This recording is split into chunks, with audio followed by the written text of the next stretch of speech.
E já estamos de volta ao vivo e em cores, claro, agradecendo sempre o seu carinho, a sua sintonia, a sua audiência. Esse é o seu programa Vida e Saúde.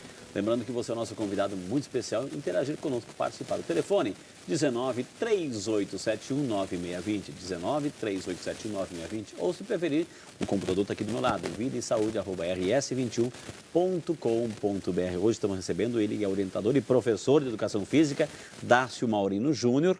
Ele é graduado em Educação Física pela Pontifícia Universidade Católica de Campinas, pós-graduado em Fisiologia do Exercício pela Universidade Federal de São Paulo e também mestrado pela Faculdade de Ciências Médicas da Unicamp.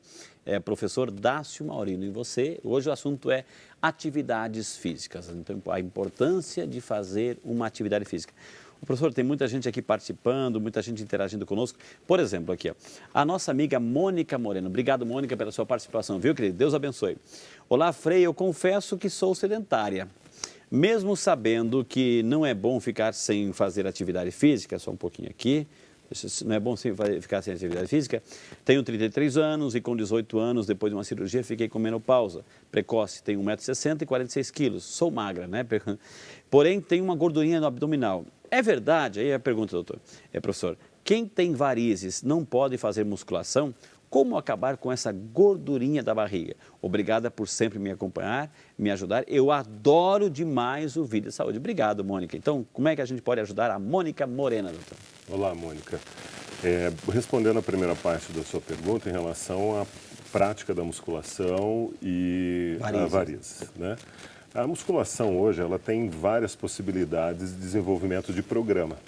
A musculação não é mais como se achava antigamente, que você só podia fazer com muito peso, né, para aumento de massa muscular de maneira exagerada ou de grande magnitude. A musculação a gente utiliza hoje para trabalhar para a maioria da população e para a maioria das patologias. O que ela tem que tomar cuidado é com a sobrecarga, ou seja, com o peso. Okay. Ela teria que fazer com um peso um pouco menor e com um número de repetições um pouco maior. Mas para isso ela precisa procurar, né, como a gente sempre aconselha, o profissional que vai avaliá-la pessoalmente para poder prescrever esse programa de maneira adequada. A princípio, apenas por esse dado, eu não vejo o problema de fazer a prática da musculação. A segunda parte da pergunta é a respeito de perder as gordurinhas. Okay. Né? Para que a gente possa perder essas gordurinhas localizadas, ela tem que fazer um programa rotineiro, diário, de atividade física, onde ela pode incluir exercícios aeróbicos, como caminhada, bicicleta, corrida, natação, tudo dentro de uma progressividade de intensidade, né? Que essa intensidade vai ser prescrita pelo profissional que vai acompanhá-la. Ô, professor, o mais complicado, principalmente assim, né?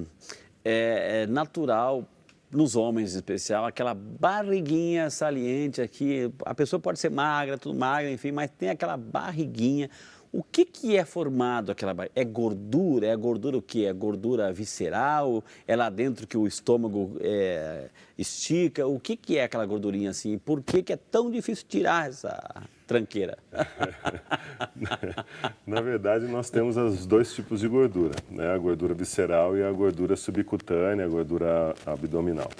A gordura visceral ela é a mais, vamos dizer assim, perigosa para a saúde do indivíduo, porque ela pode acometer o indivíduo a problemas coronarianos, cardíacos. Okay. A abdominal não que seja boa, mas ela tem uma conotação um pouco melhor nesse risco cardiovascular. As duas têm o indivíduo tem que se submeter a um programa específico para que ele possa mobilizar aquela gordura em forma de energia para poder diminuir aí esse percentual de gordura. Okay. Professor, eu vou lhe dar um presente, um microfone, né? Para o senhor segurar e falar com o microfone que está tendo um problema técnico no seu microfone, mas para quem está em casa não deve, nem vai perder nenhuma de suas explicações. Chegou aqui uma pergunta que veio lá de Itabaiana, no Sergipe. Obrigado por representar. É a Terezinha Lima. Um beijo, dona Terezinha. Deus abençoe a senhora, viu, querida? Olá, Frei. Quero primeiramente parabenizar pelo programa. Obrigado, dona Terezinha. Obrigado de coração mesmo. É pela senhora que a gente faz isso, viu? Gostaria de saber aí do professor se os exercícios, caminhada, por exemplo, realizados no período noturno, tem o mesmo efeito dos exercícios realizados de manhã. Atenciosamente, Terezinha Lima, lá de Sergipe, acompanhando o programa, professor. Olá, Olá, Terezinha. A prática do exercício, ela pode ser feita em qualquer período do dia.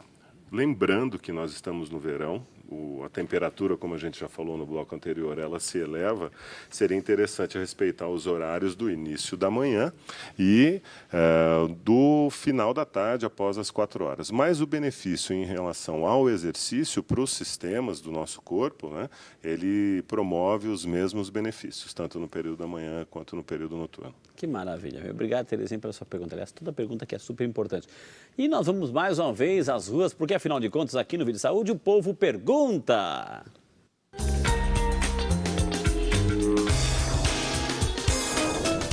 Eu queria fazer uma pergunta que eu acho importante. Em relação ao tênis que a gente usa quando a gente está malhando, quando a gente está correndo, faz diferença? Muito boa essa pergunta, professor. Existe um tênis específico? Vale aquele tênis que a gente tem lá, meio rasgadinho, vale para tudo, para jogar bola, para fazer caminhada, para correr, para fazer exercício na academia?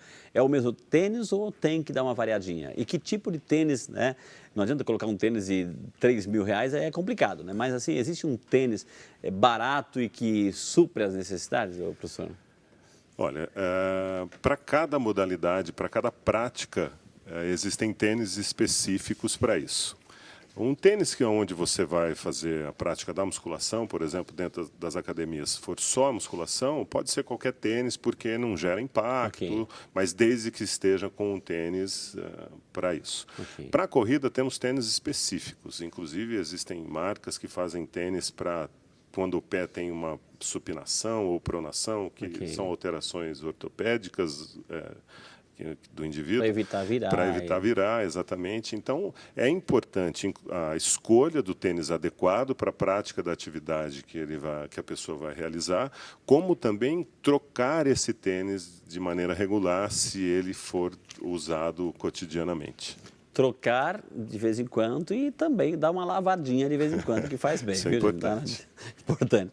Olá, Frei, sua bênção, Deus abençoe, sempre trazendo temas importantes e atuais. Gostaria de perguntar qual a melhor atividade física para quem está com osteoporose e teve câncer de mama com esvaziamento da axila e não pode levantar peso.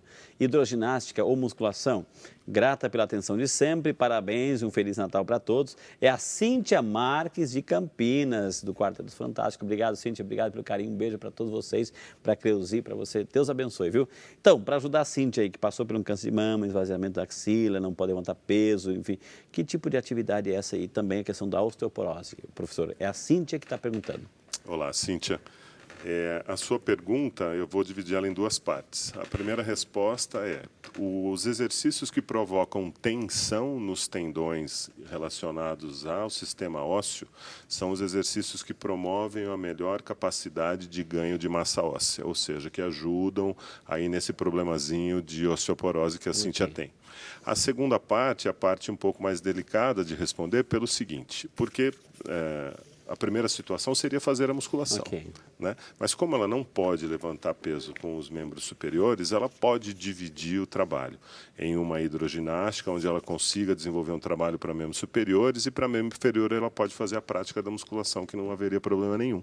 Então ela não pode carregar peso com os membros superiores, né? Agora, os membros inferiores estão aptos para isso, acredito eu, né? Se ela estiver gozando de plena saúde. Eu só gostaria de deixar um lembrete que é importante que antes da prática de qualquer exercício, a gente faça a consulta com um médico cardiologista para ver se estamos aptos a isso. É importantíssimo, as pessoas não se ligam muito nisso, mas é muito importante para que a gente previna. Ô, professor, em muitas academias, não sei se isso já é uma lei, é obrigação geral, que há uma certa obrigatoriedade de fazer uma avaliação médica um pouco mais detalhada antes de começar a atividade física. Isso é exatamente isso que eu me antecipei, né, nessa resposta. Exatamente, é obrigatório. Agora tem o professor, né, a gente sabe que muitas academias também são o ganha-pão de quem abriu. De repente é um atleta que abriu. E muitas pessoas vão lá e já começam no mesmo dia a fazer atividade e sem nada. Ou seja, não tem essa orientação, não tem um profissional de saúde ali para orientar. E daí? E daí que os dois lados estão correndo risco. tanto esse indivíduo, né, o aluno que se matriculou, ele pode estar correndo risco de saúde ou até mesmo de vida, né, e a empresa também corre risco, né, porque se porventura aconteça algum acidente nesse sentido, a empresa também corre risco. Agora, esse exame, esse acompanhamento médico, vai avaliar o quê? Se o coração está batendo, se está em perfeita atividade, se está gordo demais, se está travado demais, o que esse exame médico avalia?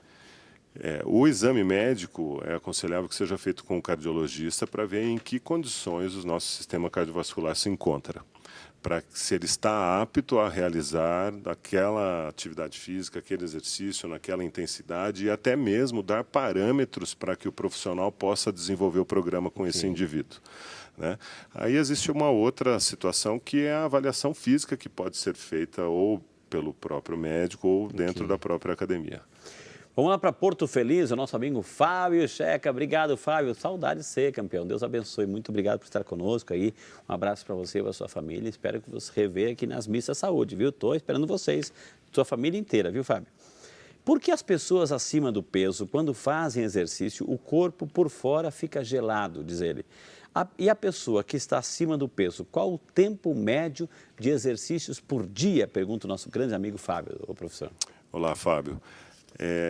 Eu não sei te explicar o porquê desse fato do corpo ficar gelado. Eu não sei se é uma situação particular onde você precise averiguar, porque o exercício com o movimento, com a contração muscular, ele produz calor. Então, pode ser alguma situação particular, de estar fazendo em algum lugar muito frio, muito gelado, um ar-condicionado, não sei se seria esse o caso. E a outra situação, né, outra parte da pergunta a pessoa deve fazer no mínimo 30 minutos por dia de atividade física, regularmente, para que comece a surtir alguns resultados. Diariamente, então? Diariamente, 30 minutos. Hoje em dia, a organização... Mas na academia ou caminhada ou variar? Então, Frei, é o que eu costumo dizer, né? Caminhar, todo mundo pode caminhar. Né? Outro tipo de... Mesmo o caminhar, dependendo do indivíduo, pode ocasionar ou acometer o indivíduo algum tipo de lesão. Né? Então, eu procuro aconselhar que a população procure a orientação de um profissional de educação física, mesmo que seja para caminhadinha na praça. Uma orientação, não precisa estar ali para acompanhar.